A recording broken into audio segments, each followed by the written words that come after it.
Greetings and welcome to another MBL webinar. My name is Paul Sams. I am managing partner at Dutton Gregory LLP.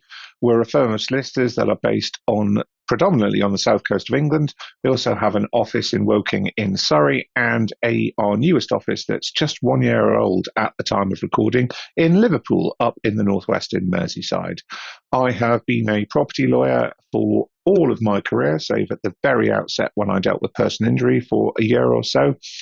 My background has always been in property, predominantly residential, little bit of commercial, although I didn't like 54-hour leases. That tells you everything you need to know.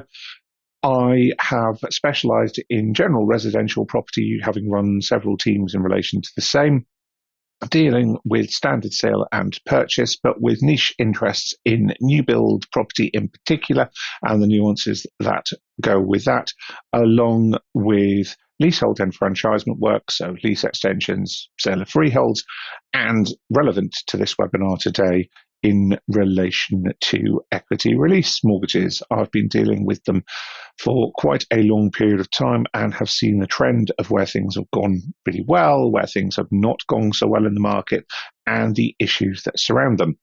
So this webinar is aimed not just at lawyers, but also for those associated with equity release, predominantly financial advisors and anyone that might be advising in relation to equity release in general. So welcome if you're not a lawyer, but hello to all of the lawyers that have come along. So what will we have a look at within this hour? We'll have a look at what is equity release itself, because I think that's important to define what it actually is to get that understanding. What types of equity release there are, and there are many schemes now to consider, from a plethora of providers. We'll also have a brief look at why there are concerns over equity release, which are historic reasons, and why you shouldn't be worried about it, because like anything, if you follow the procedure, you will be fine. A basic toolkit to help you assess clients and to be able to help you to process equity release work. And we'll also have a look at negating the risks that this type of work will potentially create compared to other property or private client type transactions.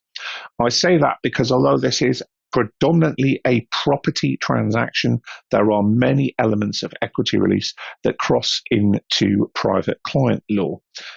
For example, when people assess capacity to making a will, and we'll look at some examples of that with case law and other items that we'll go through within this hour.